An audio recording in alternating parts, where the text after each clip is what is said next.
plan to continue supporting newsrooms around the United States to investigate both the immediate and secondary impacts of, and we're really proud to have partnered with the incredible team at Documenting COVID-19 on the important work that they're doing in a couple of different ways. If you're interested in future trainings, or if you work in a newsroom that is interested in COVID-19 reporting grants and other resources, please join our newsletter. I'll drop a link to that in the chat. Speaking of chat, we're going to have this team present first, but as questions come up, please drop them in using the Q&A tool or the chat window, and we'll get through as many as we can towards the end of the presentation. This presentation will be recorded along with links to key resources. So we're joined today by three members of the Documenting COVID-19 Today, Documenting COVID-19 team. Derek Kravitz is the project lead. Derek is working on grant-funded initiatives through Columbia and Stanford's Brown Institute for Media Innovation. He's also an instructor for Columbia Journalism School's Stabile Center for Investigative Journalism, where he teaches research and reporting skills. From 2016 to 2019, he was the research director at ProPublica, the New York-based investigative nonprofit newsroom, and for the past decade has worked as a reporter and editor at the Wall Street Journal, the Associated Press, and the Washington Post. Mohar Chatterjee is currently pursuing a dual master's degree in computer science and journalism at Columbia University. She graduated from the California Institute of Technology with majors in mechanical engineering and business economics and management. And Kyra Senesi is a postgraduate research scholar at the Stabile Center as well. She's a Chicago-based investigative journalist who graduated from the Stabile program in 2020. She previously worked as a business reporter in Chicago and contributed stories from the Chicago Tribune, where she reported on local news. She earned a bachelor's degree from Columbia College in Chicago, where she was the editor of the college's weekly student-run newspaper, the Columbia Chronicle.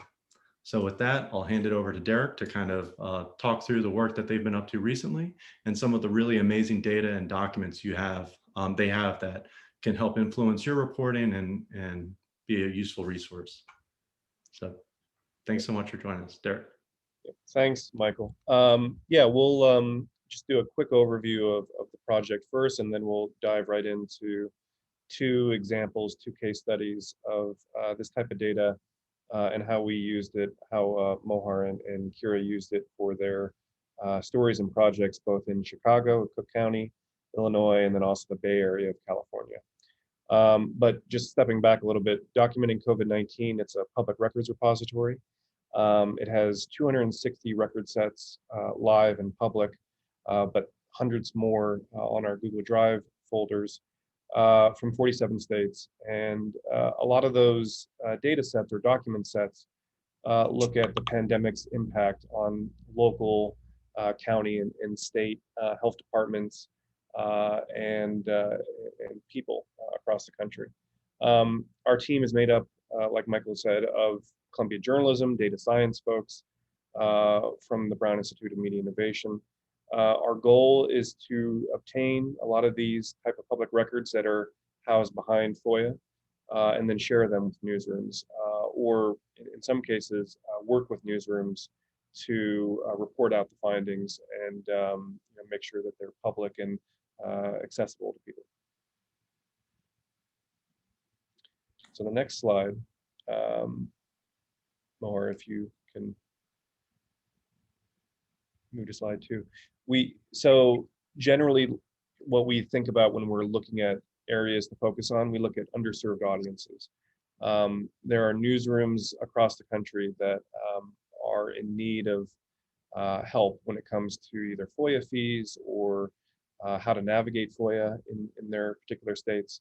And so we look at those places and we file requests, both at the county, the state, and sometimes at the federal level. We share that info pretty proactively, but then increasingly, especially with this material, through an earlier project that Michael and others got funding through the Knight Foundation, we collaborate and work with partners that are already sort of thinking or reporting out these stories. To make them publicly accessible, we use two big tech items. Document Cloud, which Michael is familiar with, a very easy way to OCR PDFs and to make it text searchable and embeddable on a web page. That makes it easy for the public and newsrooms to navigate and download. We also use DigitalOcean, which is a great resource, very affordable, where you can download very large zipped files or PDFs of public records. And that's a great way of taking some of this data and making it accessible to everyone. And the next slide. Hi, so I'm Kira, and so the basis for this project started when Matt Kiefer, who was a JSK Stanford Fellow last year, he's also a Chicago area journalist with extensive experience with FOIA and medical examiner records, and he was looking into COVID deaths last year as the pandemic started, and has since moved on to other work, but sort of passed the torch to us to keep working on these medical examiner projects. And so we sort of adopted this project from him, and with support from MuckRock and Outlier Media. And we have partnered on stories using this data with California's KQED newsroom, which Mohar will talk more about, and recently the Chicago Sun-Times. And so the next slide. Yeah, so this project, we initially began by requesting records from all throughout the country. We have had more success in certain states and certain counties than others. So we focused a lot of time on several counties in California to look at disparities in deaths and health outcomes there. And we have had really good success in Illinois as well. And so an important thing to know about the medical records is that they are kept separately from health departments and hospitals for the most part. And so they can include all different fields and data, and they can vary from one county to another, even within the same state. So they are useful in that they don't all include the information we want, but they include names, race and ethnicity data, zip code data, and other important data points.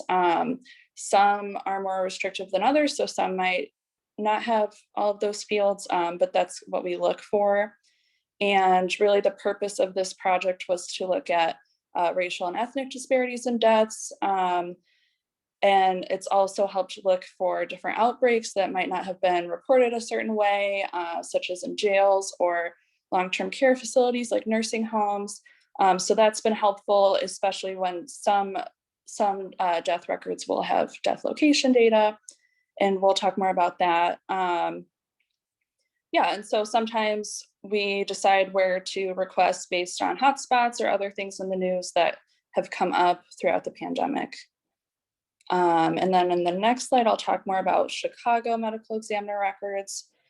So I did spend about 6 months initially digging into medical examiner data in Cook County.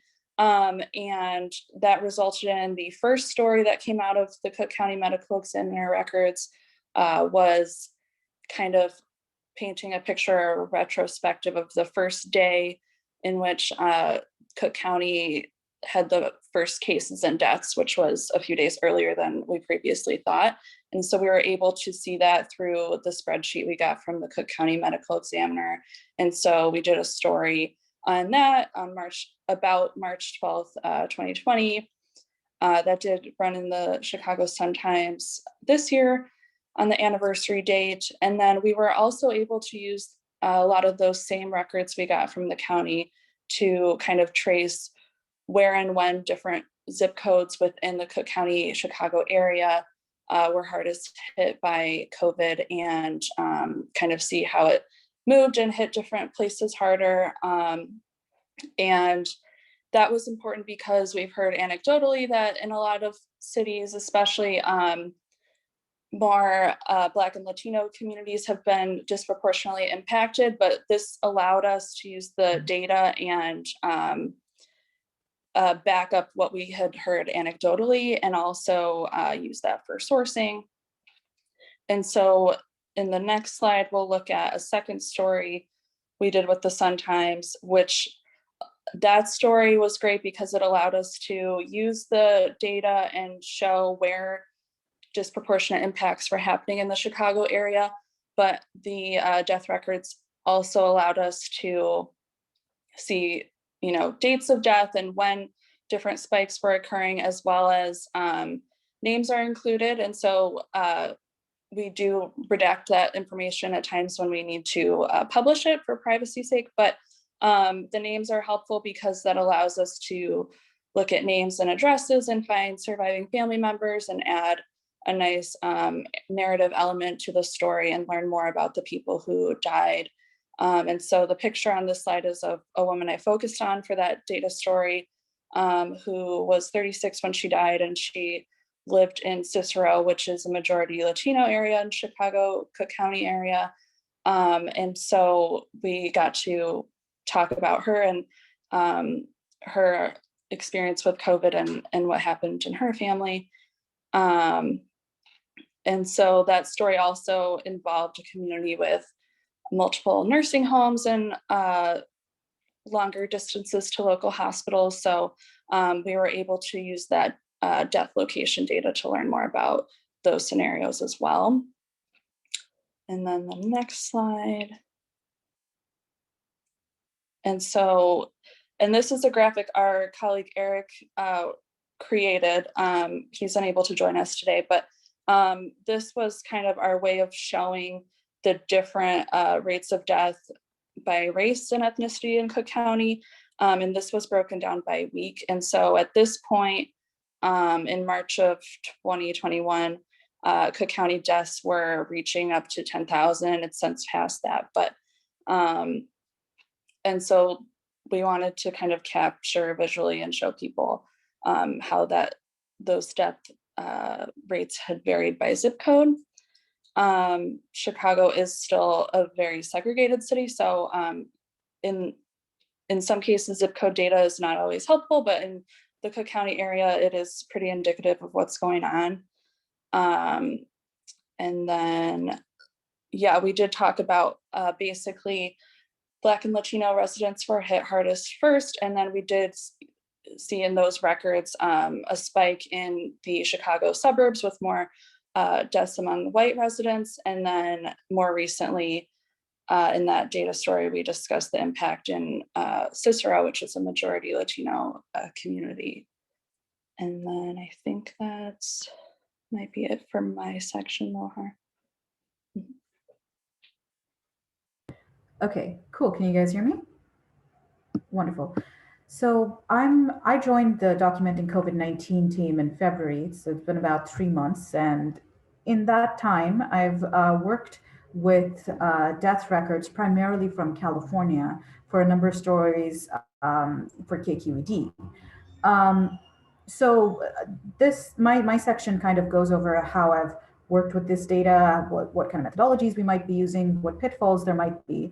So diving into it, this is data that we got back from the Santa Clara Medical Examiner Coroner's Office.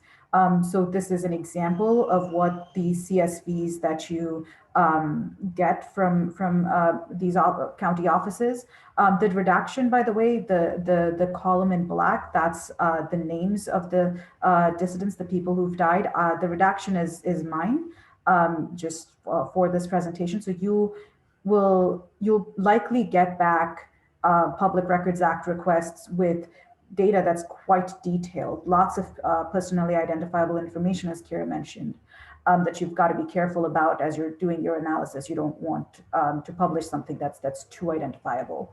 Another big thing to notice is columns like the cause of death or other significant conditions.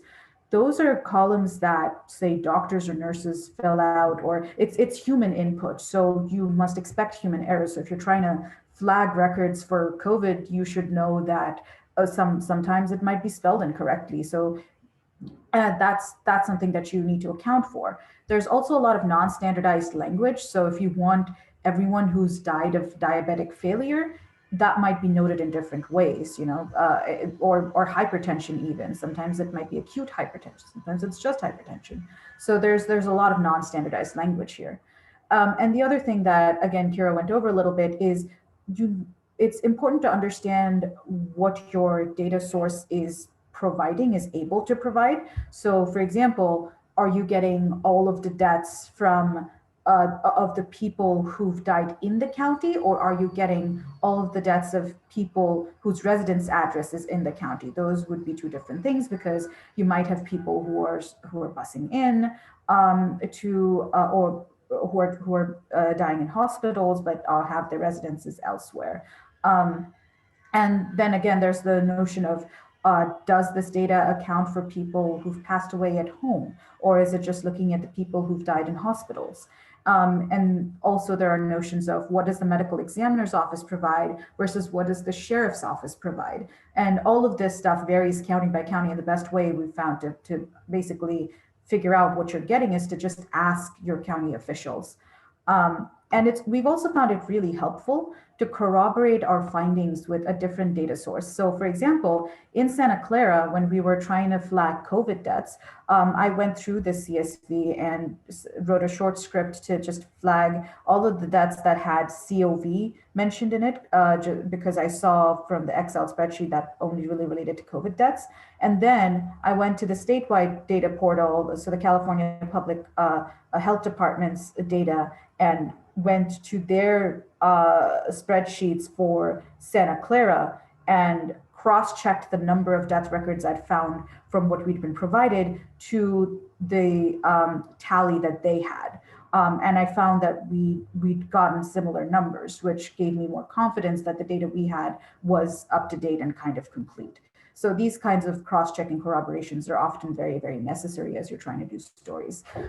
This specific data set was used for the story mentioned earlier about how working age Latinos were disproportionately represented in the number of COVID victims in this county and among others. So we looked at the race field here and realized that for certain age groups, Hispanics formed nearly a third of all deaths, but their representation in the population was much, much, much smaller than that. So that's one way you could use this data. So moving on to the next slide.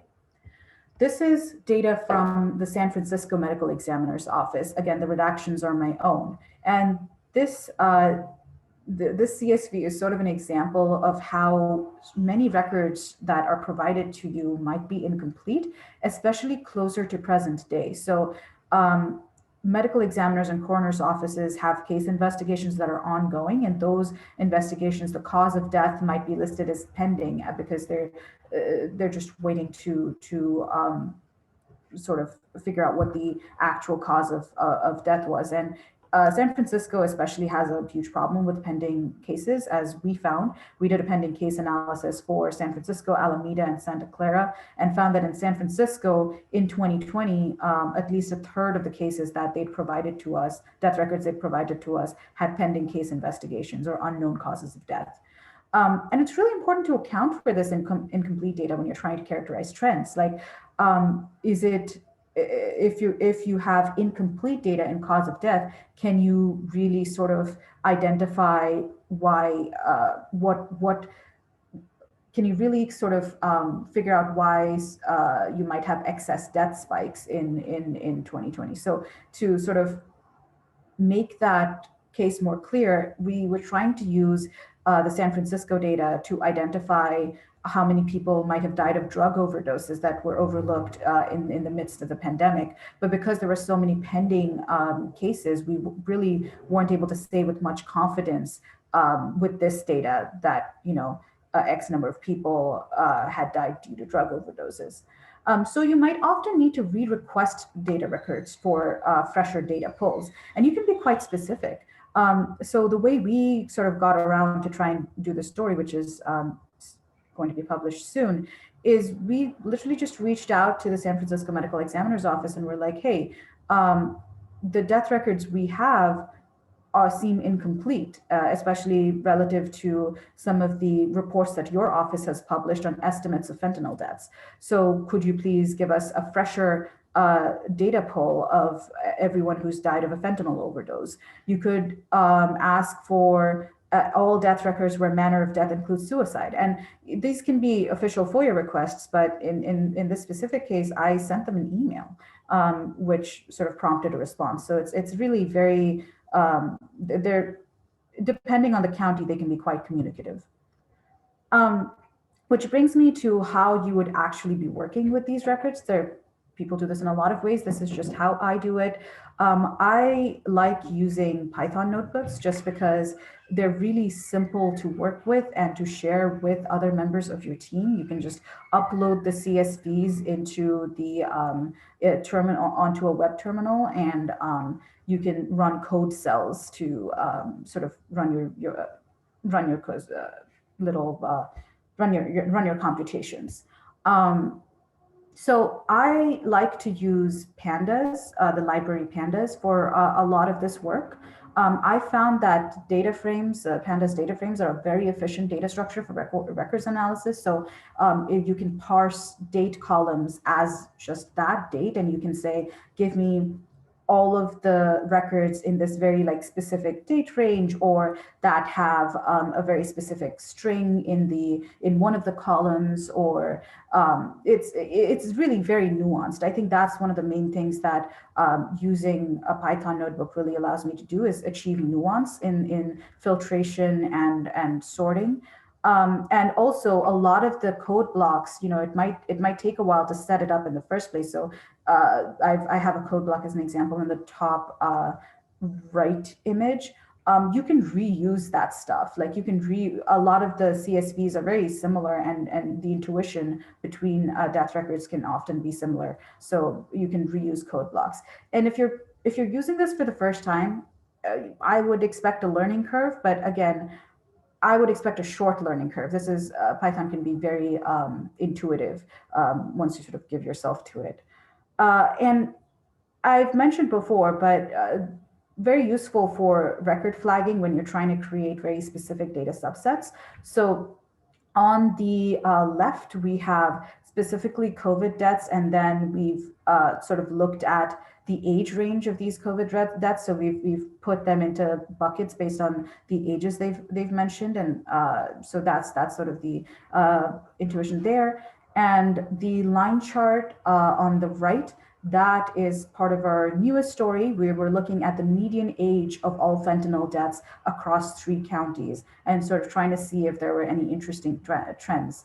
And the other thing to note is, when you're, at least for me, when I'm working with this data through code, sometimes I lose touch with what the actual data is. It's kind of important to keep your intuitions in check, so to say. So I often check my sort of subset sizes. So if I'm looking at a smaller subset of the data that I've flagged based on my code, I cross-check that subset size with an equivalent sort of control F results list on Excel. And you can also check your own analysis with your intuition, with experts, and with pivot tables if you're able to. So corroboration essentially is key for this kind of work. And that brings us to the end of our presentation. Derek? Thanks, Mohar. So yeah, we're happy to answer any questions from folks. We'll take a look at the chat function or other questions, or feel free to raise your hand. Yeah. Let me, there we are. Okay, I'm seeing some, I'm gonna keep my screen up and just wait.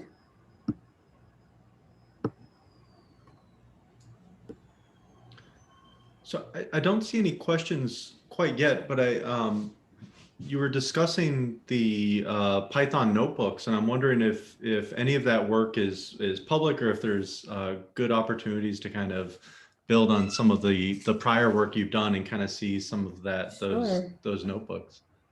I mean, I can show you the notebooks right now. The notion is these are all notebooks that I've written up. At this point, I have like a dozen notebooks, and I share them with the people we're working with for any given story, just so that, you know, it's my logic And I would really want someone to corroborate that logic because you don't want errors to propagate through the story. And I'm really bad at commenting, so let me just escape from this real quick. This is part of the latest work that I was doing. So this is pretty much what it looks like. So yeah, so this is just me flagging certain things and counting. The actual logic is fairly straightforward. It's just that it takes a little bit of finessing with the libraries. And again, it's very easy to share this. So if I were to share this notebook, then I could share it with pretty much anyone in your team. That's partially why I recommend this kind of sort of workflow. And increasingly, Mohar and others are putting these type of notebooks, making them publicly available as a GitHub, or Brown has increasingly started doing trainings and web series that will walk people through their first notebook, and so that can be of help as well. There is a few questions here. I can take maybe John Green's first question. So to get coroner data, did you just make a broad request for all deaths over a period or specific causes? So that's a good question. Matt Kiefer over at JSK and others who were working with this type of data had a very smart methodology, which is essentially asking for everything. Because in order to get excess deaths, which is a very common metric used by the CDC and other places to sort of quantify the impact of the virus, even when COVID-19 is not listed as a cause of death on a death certificate. The way to do that is to ask for everything over an entire date range. So that would be all of 2020 and partial of 2021, for example, and maybe even what we've done in KQED and California's example, we asked for previous years as well, so 2018 and 2019, in order to get that baseline comparable. So that's sort of the logic behind that. There is a big caveat there, though, John, in that some data is exempted if there's an ongoing investigation into the cause of death, or it's a homicide, or various other factors. Sometimes those can be withheld. We've seen that in Santa Clara County. In other cases, sheriff's offices, and Mohar, you mentioned the sheriff's offices and law enforcement agencies don't see every death that comes through in that particular county. They only see the deaths that are either suspicious or unnatural. And so natural deaths in a nursing home setting, for example, wouldn't be captured by the sheriff's office, whereas the coroner's office and medical examiner's office will usually have a more exhaustive, robust data set. This could be a question for everyone. Amanda asks, what are the stories you wish you could tell? What are the data holes that are most significant? I actually have an answer to this, just because, Derek, I was working with KQED on trying to do that excess death characterization, and it was really difficult. So this is essentially, we realized that the massive sort of spike in deaths in certain counties relative to the previous 2 years, so 2020 number of deaths versus 2018 and 2019, though that spike couldn't entirely be explained by COVID. There were a number of other factors contributing to that high death rate that we really wanted to characterize, like what were some of the leading causes apart from COVID. And it turns out it's really hard to tell that story because of a few things we've mentioned. A lot of the causes of death are they're very variable. There's just not standardized language. So it's difficult to flag all of the terms relating to just heart disease, for example. And also, again, records can be quite incomplete from year to year. So how do you establish a good baseline when you have only data from, say, 2018 to 2020, and even then you have so many cases that are pending. So there we spent a large amount of time trying to identify trends in non-COVID deaths in certain California counties to figure out what the right story to tell was there. Something that could be quite exacerbated by the pandemic, and maybe the trend hadn't existed before 2019. So quite a difficult story to tell from a data perspective, we found.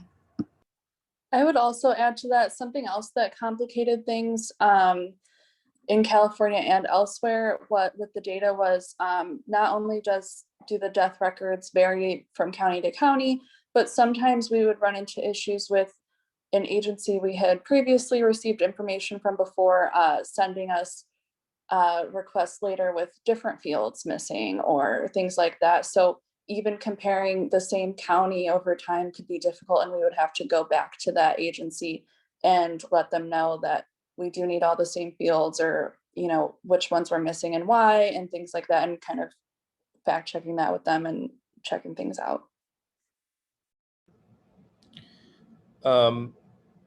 John had a follow-up question. How long would you expect the request to take to be fulfilled? Kira and Mohar, do you want to?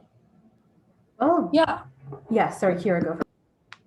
Yeah, sure. So I would say, I did request a lot of records in California, and that varied, I would say, the most out of all the death records we've requested, because some took a few weeks, some took months.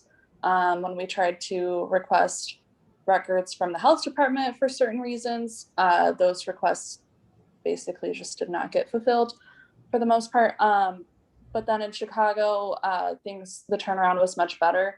And so for the spreadsheets we would get that list all of the causes and all the fields we want, those we could usually get within a week or two of requesting them.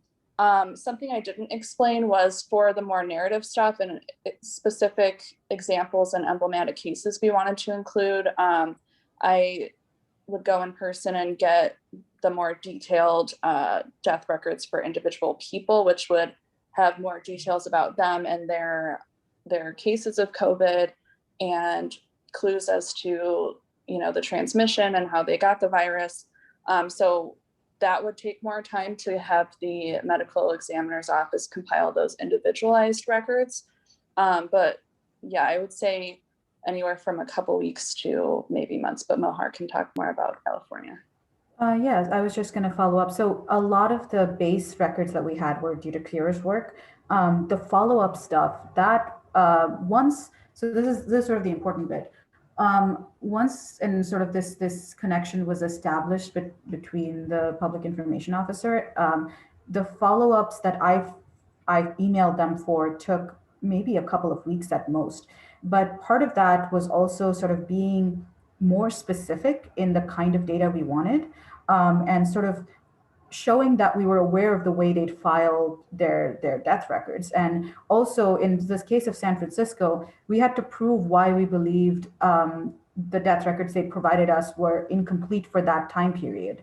We went to, I went to their website and their filed reports, and were like, you estimated a certain amount for fentanyl deaths. The records you show us only have these many fentanyl deaths. So what gives? Like, we need you didn't file our request. You didn't fulfill our request completely.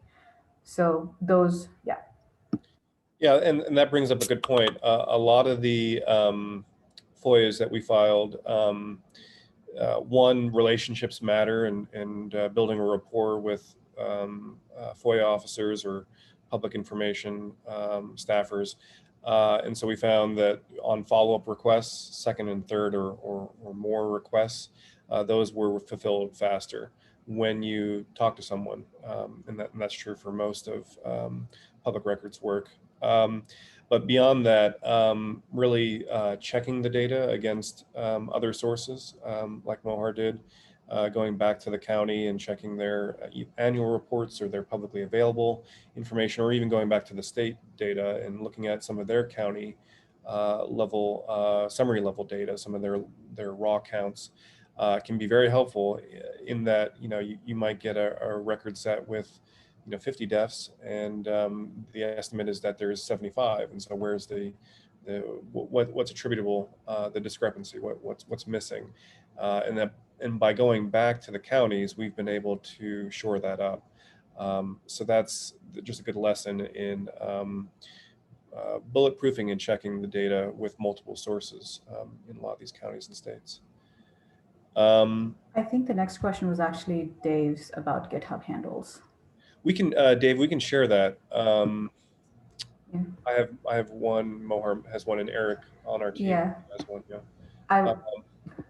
I'll be honest, not a lot of this work is on my GitHub. A lot of these notebooks are still private, and that's just on me. I didn't maintain it too well, but we do have GitHub handles. A lot of the work we've been doing with more standardized record sets or data sets, we have been using GitHub more and more. So we'll share that. And then there was another follow-up question to that, using Tableau or Data Wrapper. Increasingly, a lot of newsrooms do need that type of data viz or assistance to take some of the maybe the top level findings and visualize it. So with the Chicago Sun-Times, with KQED, we've been getting their keys and doing the data viz work ourselves. So we found that to be, there's a learning curve, but a very small one. So we would encourage that or endorse that. Not Harpal, Tableau. Sorry. that's one. Harpal, I know quite well. Does the data you have assembled have subsets for Asian countries, or are all these clubbed together? Mohar, do you want to talk about the racial or ethnic data, maybe in California? Right. So I think, Harpal, if I understand you correctly, you're talking about not the US altogether.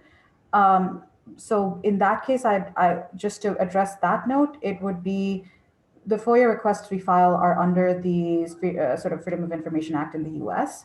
And so a lot of those public record requests are to counties within the US, so not specifically Asian countries. For more Asian counties, counties that have a greater Asian representation, fair. They are clubbed together the way we have organized the data sets are by state, by county, so they're by region. So if you know which region you're looking for, then it's fairly simple to go to that region and get the data from that sort of regional filing.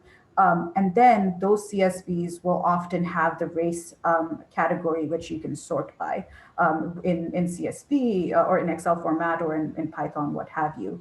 But no, the short answer is the primarily Asian counties are not separated out.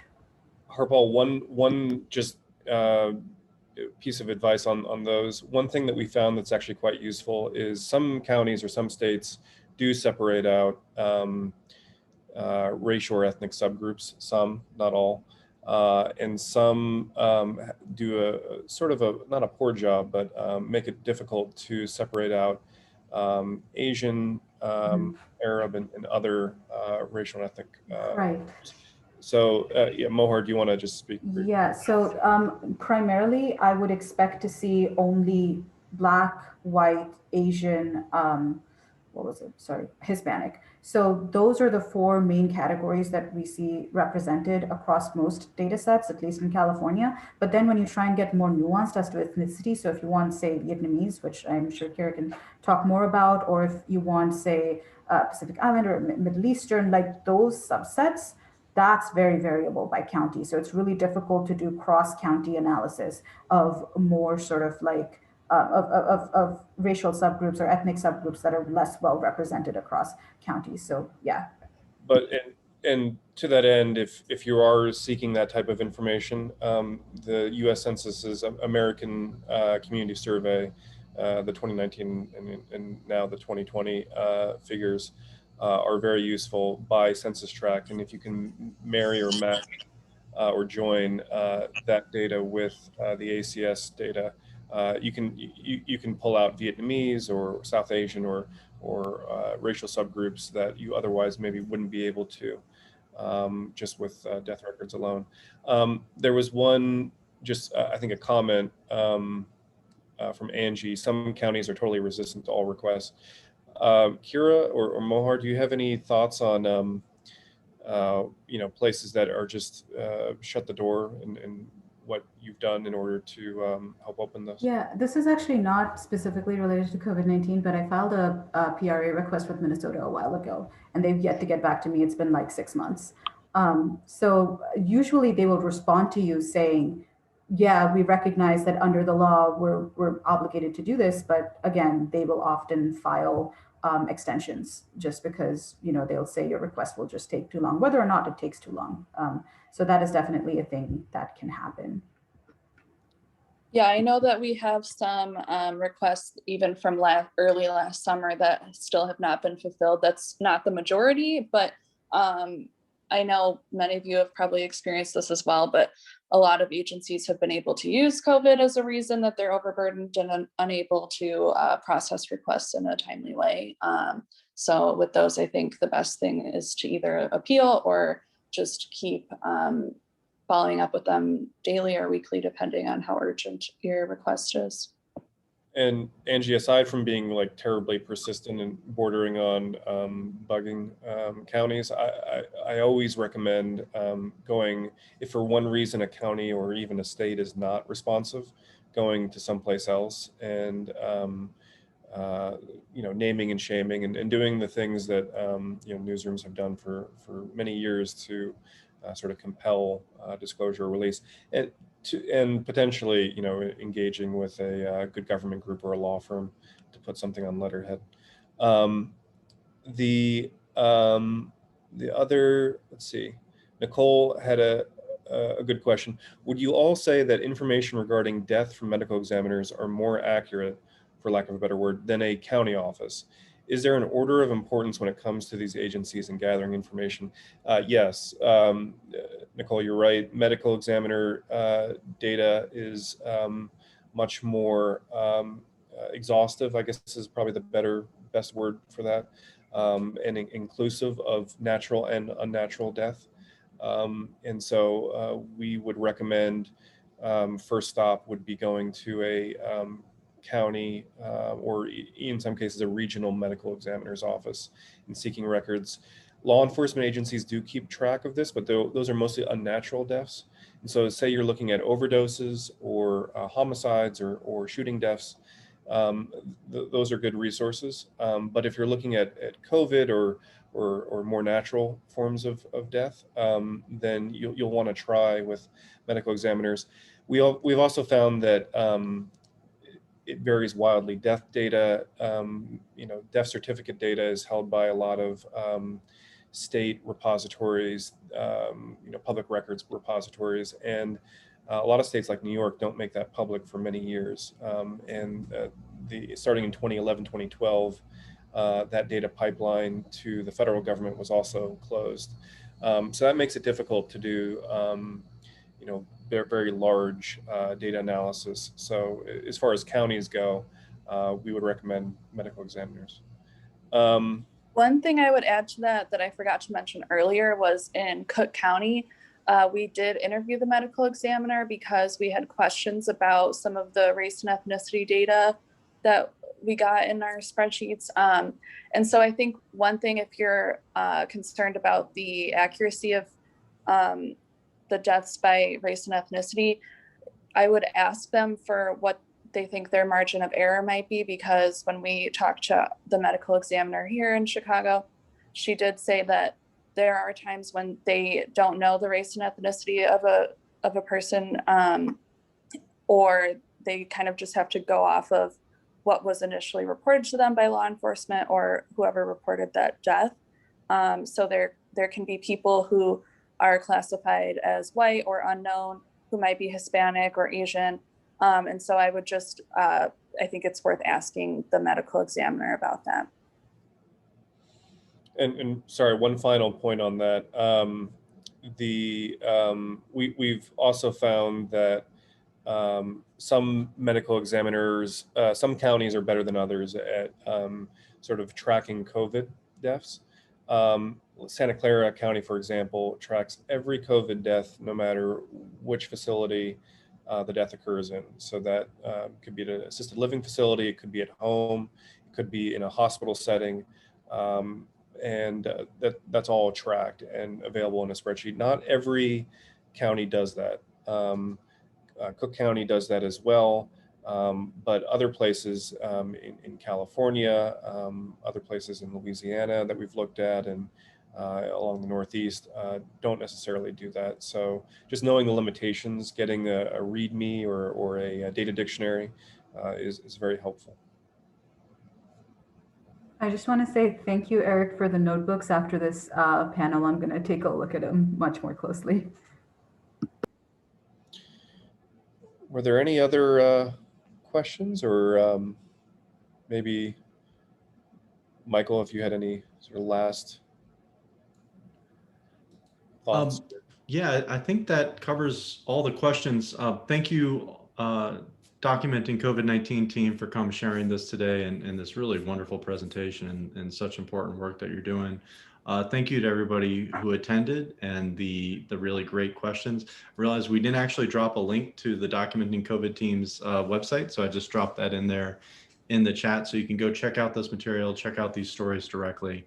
But thank you all again so much for your time today and for sharing, and most importantly for the really amazing work that you're doing on behalf of communities all around the country. And thank you, Michael and folks. And also, if anyone has any follow-up questions afterwards or needs resources or even some of the GitHub information, info@documentingcovid19.io. It's a mouthful, but info@documentingcovid19.io is the email address.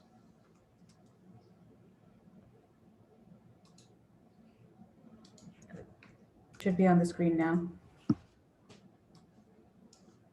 Great. And again, we'll have this posted with links and other resources next week. So check out MuckRock then for the video, and we're looking forward to continuing to track this project's amazing progress. So thank you again, and take care. Thank you. Thank you.